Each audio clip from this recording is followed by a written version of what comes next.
Trump ní Iran yóò kàgbákò lọ́la. Iran náà ní Amẹ́ríkà yóò kàgbákò lọ́la o.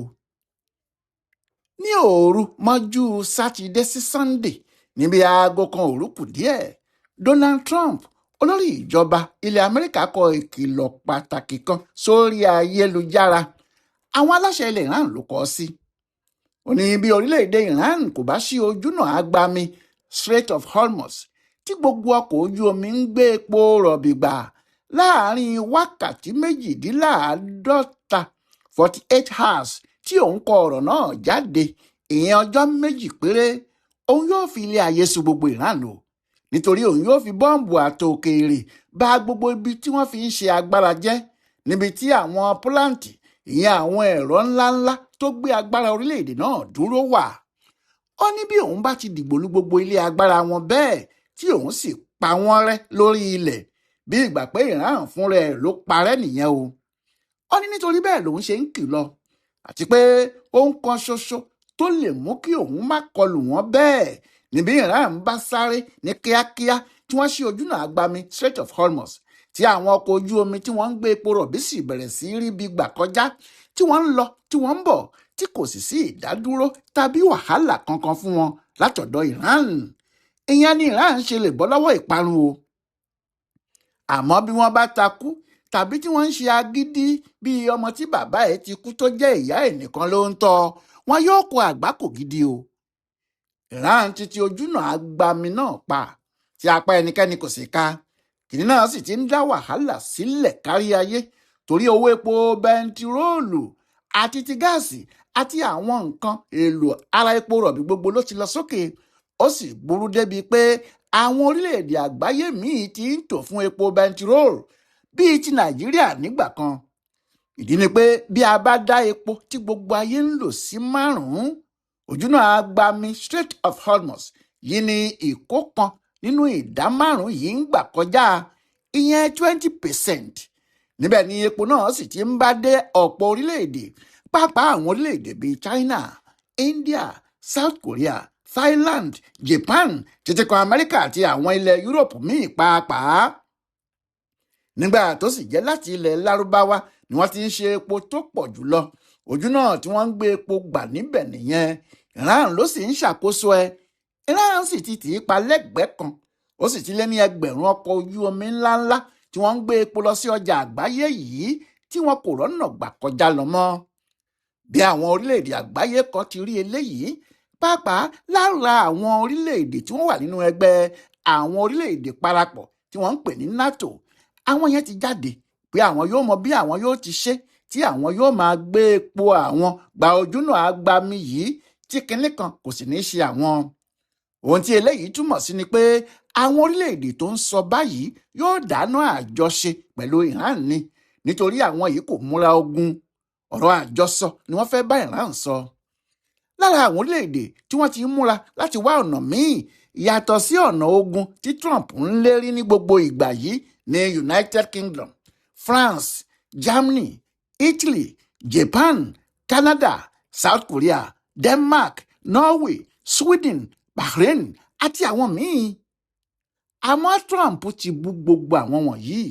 Ó ní òkú ojo ni wọ́n ń bẹ̀rù ìjà, wọ́n ń bẹ̀rù Iran tó jẹ́ bí ìgbà tí erin bá tẹ ọmọ ewúrẹ́ pa làwọn ọmọ ogun yóò tẹ̀ wọ́n pa. Ṣùgbọ́n àwọn orílẹ̀-èdè NATO yìí kò gbà bẹ́ẹ̀. Àwọn nígbàgbọ́ pé bí ogun líle kan bá ṣẹlẹ̀ ní Strait of Hormuz tí àwọn bá fagídí àti ogun kọlù Iran yóò ba ojúnà omi náà jẹ́ tí kò ní ṣe é gbà fún ọ̀pọ̀lọpọ̀ ọdún. Bí eléyìí bá sì ṣẹlẹ̀, ìyàn tí yóò mú bá gbogbo ayé àti wàhálà tí yóò dá sílẹ̀ kò ní jẹ́ ohun tí gbogbo ayé yóò rí yanjú bọ̀rọ̀. Ohun tí àwọn yẹn kò ṣe fẹ́ sọ̀rọ̀ náà dogun nìyẹn.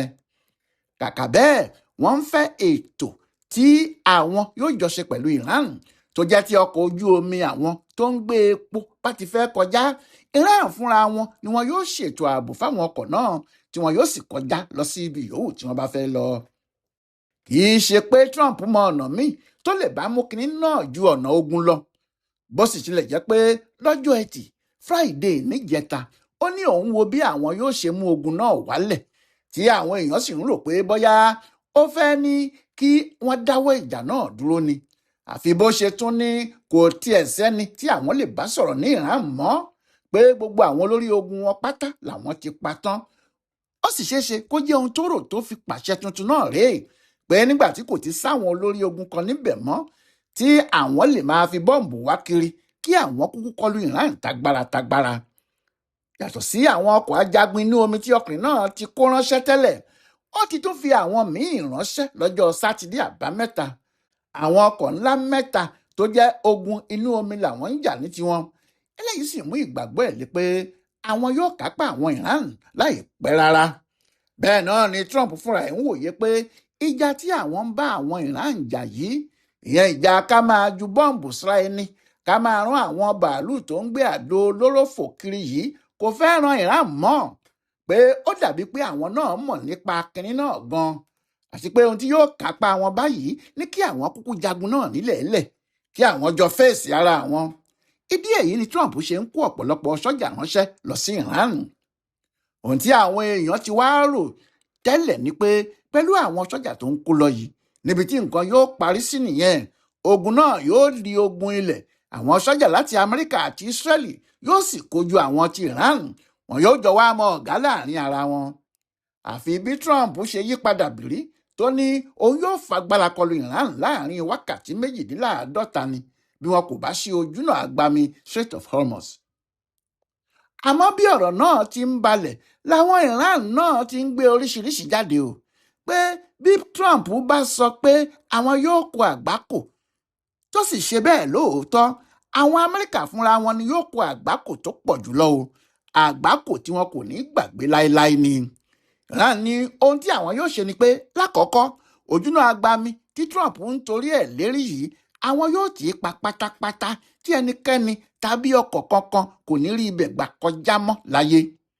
Wọ́n ní lẹ́yìn ìyẹn, gbogbo ibi yòówù tí ilé agbára tàbí ilé iṣẹ́ kankan tó bá ní í ṣe pẹ̀lú Amẹ́ríkà ní gbogbo ilẹ̀ Lárúbáwá bá wà, làwọn yóò rí pé àwọn bàjẹ́ pátápátá tí kò ní wúlò fún wọn mọ́. Pé ibi yòówù tí àwọn Israẹli náà bá sì ní àwọn nǹkan wọ̀nyí sí, làwọn yóò máa ti kọlù wọ́n. Àwọn ò sì ní sinmi títí tí wọn yóò fi jẹ ilẹ̀ náà run. Kò sí ẹni tó mọ ohun tí Amẹ́ríkà gbójúlé, pàápàá olórí orílẹ̀-èdè náà, Donald Trump. Kò sẹ́ni tó mọ ohun tó ní tó fi fún Iran ní gbèdéke pé láàrin ọjọ́ 2 wọn yóò kó àgbákò ńlá tí wọn kò bá ṣí ojú ọ̀nà tí àwọn sọ pé kí wọ́n ṣí ní kíákíá.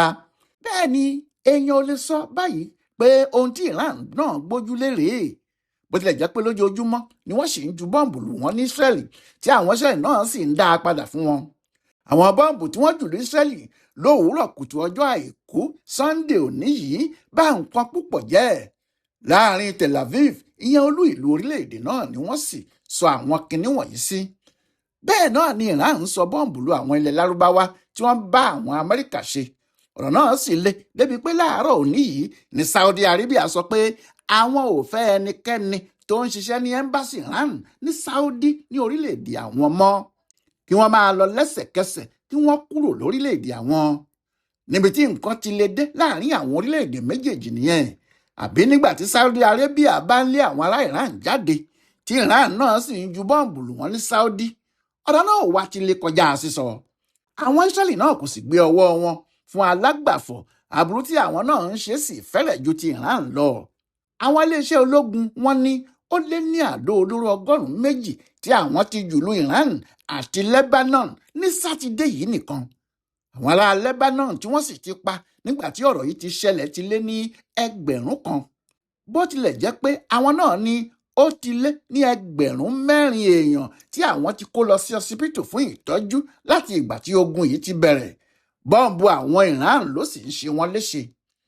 Lórí orílẹ̀-èdè náà, Benjamin Netanyahu ní òun ti túbọ̀ fi agbára kún agbára àwọn ọmọ ogun àwọn lẹ́yìn tí àwọn Iran yìí wá kọlù àwọn. Ó sì dájú pé láti ìsinsìnyí lọ, bí wọ́n bá ti ń wá ni wọn yóò máa pàdé ìparun. Ọ̀rọ̀ náà ti le o. Ní Monday mọ́jú Tuesday ní àsìkò tí Trump fún wọn ní Iran yóò tó gẹ́. Ohun tí gbogbo ayé sì ń wòye ni pé kí ni yóò ṣẹlẹ̀ lásìkò náà tàbí láti àsìkò náà lọ. Ọ̀rọ̀ náà kò fẹ́ yé ẹnikẹ́ni mọ́ o. Ọláyíwọlá Alága ló ń yẹ ọ̀rọ̀ ogun tí wọ́n ń jà ní orílẹ̀-èdè Iran àti Israeli yìí wò fún ibùdó àgbáyé fún àṣà àti ìṣe Yorùbá World Center nínú ọgbà yunifásitì Ìbàdàn. A kú ìsinmi ọ̀sẹ̀ òní.